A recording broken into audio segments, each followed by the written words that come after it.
Welcome to Friendship Friday. My name is Mark Long and I'm rector of the parish of St Andrew in Newlands, Cape Town.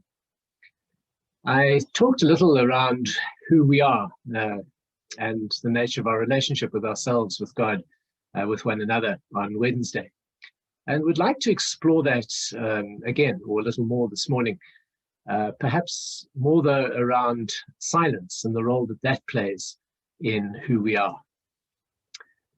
In terms of my morning devotion, the verse, and again from Padraig Ó Tuama's wonderful book, Daily Prayer with the Corrymeela Community, the verse is Mark 9, verse 41. For truly I tell you, whoever gives you a cup of water to drink because you bear the name of Christ will by no means lose their reward. And Patrick, in his reflection, which he does through a very poetic prayer each day, is to say the following: Jesus, our rewarding friend, you knew need, you knew thirst and hunger, so do we. Now, obviously, that thirst and hunger can be a very practical thing. And this verse, I think we've often taken in relationship to that, and just caring for those who are less resourced or less fortunate than we find ourselves to be. But I suspect that thirst and hunger, for many, can be something more than just the physical. It's a deeper spiritual hunger and thirst. It's an emotional thing.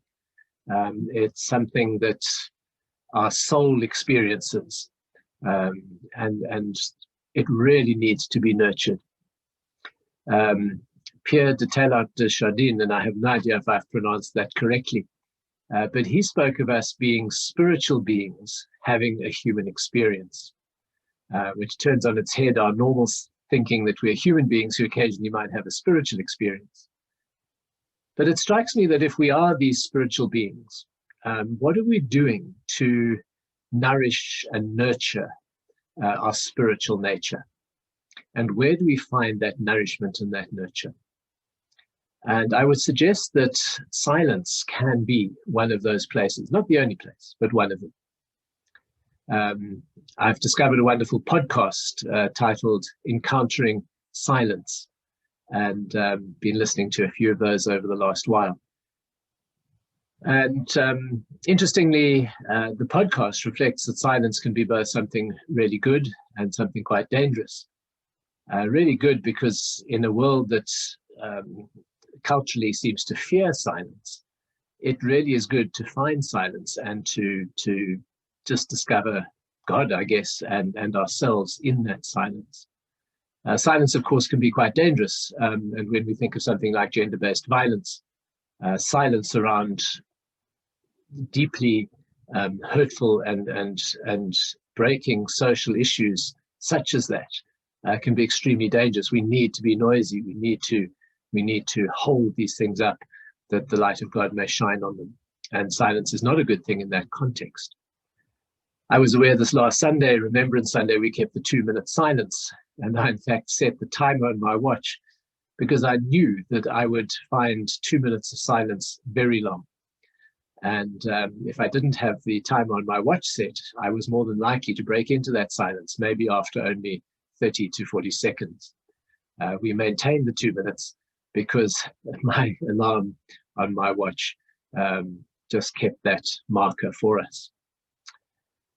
Silence, certainly in my own experience, often leaves me feeling quite uncomfortable. If you're in the middle of a conversation and suddenly there's the silence, my thought is, goodness, do I have nothing to say? Am I that boring that somebody has nothing else to say to me? And it can be an uncomfortable space. With those we know and trust and love deeply, silence actually can be a very affirming space. But also in relationships where maybe we've upset each other, there can be a silence that's exclusionary and cuts us out.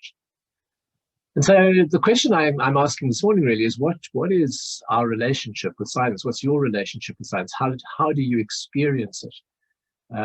Where is it a gift in your life, and where in fact is it an obstacle? I find myself actually longing for silence. And it's not that I live in a noisy physical environment, it's a wonderfully quiet environment the bulk of the time. But I have a very noisy head. There's a lot happening in my mind. There's a lot of thoughts that crash around. And sometimes the need, particularly when I'm feeling stressed, is just to run from that, because it can become all-consuming and leaves me feeling extremely disorientated. And particularly if I'm trying to work my way through an issue or decide what I believe about something or work out how I need to respond to something, I discover I need to find a deep place of silence within, a place where actually the noise of all my thinking just settles. And deep within, I suddenly come to the realization of what it is that I'm searching for. And that, for me, is the gift of silence. It's kind of where I know who I am. It's where I know how I need to respond, react. And it's not a place that I'm very comfortable going to a lot of the time, just because of who I am. I know others find it a lot more easy, and others may find it more difficult than I do. But silence is a very powerful gift, and if it's used creatively. And so how have you experienced creative silence in the past? How do you experience it in the moment? And perhaps if your only experience of silence has been destructive and hurtful and painful, is there a vulnerability within you? Is there some courage within you to re-embrace silence differently and to seek that creative space? I would suggest that within us there is a deep thirst, there's a deep hunger for meaningful, creative, life-giving silence in our lives, a place where we can truly meet God, where we can truly meet ourselves, and ultimately coming out of that space, more able to meet one another and embrace one another. So what is your relationship with silence? Where is God in it for you? Where are you in it? And what is the call that is on your life in and through those moments of silence?